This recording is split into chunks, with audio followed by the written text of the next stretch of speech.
naked light I saw 10,000 people, maybe more.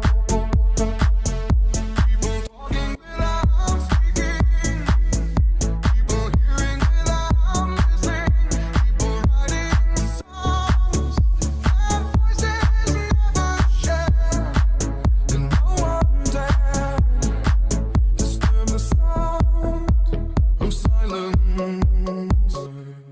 and touch the sound of silence. And in the naked light I saw